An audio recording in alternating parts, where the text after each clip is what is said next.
साथियों, जाति का विनाश के लिए बाबा साहब जो मुख्य अतिथि के रूप में आमंत्रित किए गए थे, जाति तोड़क मंडल ने आमंत्रित किया था।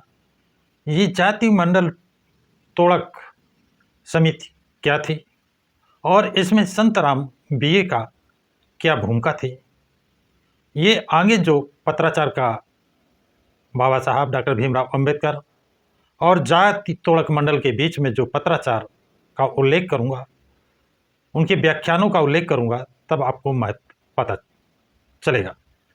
इसके पहले संतराम बीए के विषय में जानना अति आवश्यक है, तभी आपको पता चलेगा। आपकी जिज्ञासा रहेगी कि ये संतराम को इतना इंटरेस्ट क्यों था। तो साथियों, संतराम बीए का जीवन परिचय, वो बीए क्यों लिखते थे, क्यों लगाते थे, कौन थे, कहाँ के थे, इन जिज्ञासाओं को पहले शांत करें, जानें।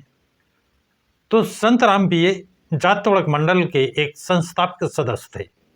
यानी ये संस्था का जब निर्माण किया गया है, जो उसके संस्थापक सदस्य थे उनमें एक संतराम बीए भी थे। उनका जन्म 14 फरवरी 1887 को पंजाब के होशियारपुर जिले के एक पुरानी बस्ती गांव में हुआ था। वे अपने नाम के आगे बीए लगाते थे।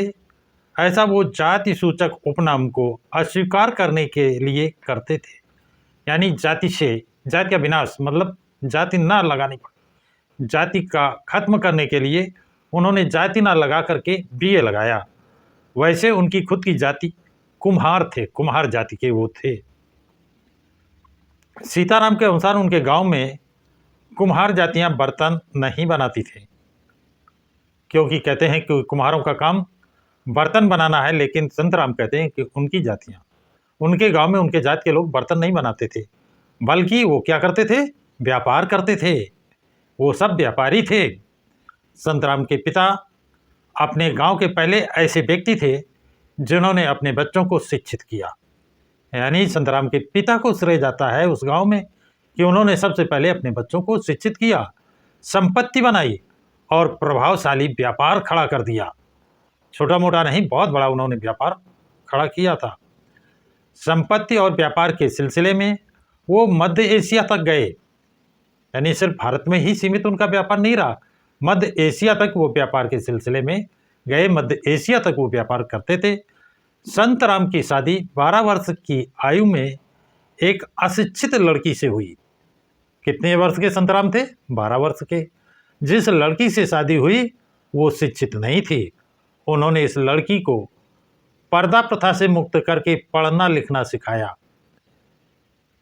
और बाद में उसकी जब मृत्यु हो गई, पहली पत्नी की मृत्यु के बाद 5 साल बाद सुंदरबाई प्रोथान नाम की एक महाराष्ट्रीयन बाल विधवा से उन्होंने 1929 में शादी की।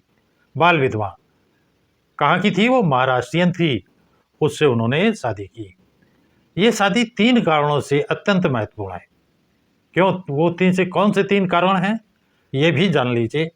पहला कि वो विधवा विवाह था, कि विधवा का विवाह उस समय नहीं होता था, बल्कि विधवाओं को उनके मृतक पति के साथ जिंदा जला दिया जाता था, तो जलाया नहीं गया। उसका पुनर्विवाह नहीं होता था, तो उससे पुनर्विवाह संतराम बीए ने किया। दूसरा विवाह का कारण जो महत्वपूर्ण था, वो अंतरजातीय विवाह था। संतराम दूसरी जात के थे और वो विधवा दूसरी जात की थी। और तीसरा कारण अंतर प्रांतीय विवाह था, क्योंकि उस समय सजातीय विवाह होते थे और पास पड़ोस में ही 2-4 किलोमीटर के इर्द गिर्द में ही शादियां करते थे। लेकिन ये अंतर प्रांतीय, एक प्रांत का दूसरे प्रांत में, संतराम पंजाब के रहने वाले थे और उनकी विधवा पत्नी जिससे शादी किया, पुनर्विवाह किया, वो महाराष्ट्र की रहने वाली थी। सुंदरबाई 8 वर्ष की उम्र में बाल विधवा हो गई थी। 1947 में बंटवारे के एक शरणार्थी के रूप में 101 वर्ष की उम्र में 1888 में संतराम का नई दिल्ली में निधन हुआ है। उम्र कितनी थी उस समय? उनकी 101 वर्ष।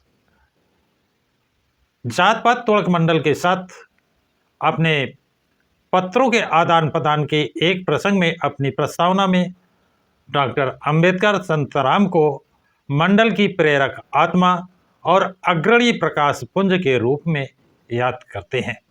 डॉक्टर अंबेडकर ने संतराम बीए को कितना महत्व दिया है वो इसी से आपको आभास हो रहा होगा कि इनको मंडल की प्रेरक आत्मा और अग्रणी प्रकाश की पुंज के रूप में याद करते हैं। कौन? डॉक्टर भीमराव अंबेडकर। तो साथियों, ये जानकारी आप लोगों को कैसी लगी? कमेंट बॉक्स में ज़रूर लिखें कि संतराम बीए ने जो काम शुरू किया है वो कितना बेहतर था, अच्छा था। क्या वास्तव में वो जात तोड़क और पुरानी परंपराओं को तोड़ने के लिए अग्रणी भूमिका थी या नहीं? इस पर अपना कमेंट्स बॉक्स में ज़रूर लिखें। इस वीडियो को अधिक से अधिक लाइक शेयर करें तथा प्रकाश की राह चैनल को सब्सक्राइब भी करें।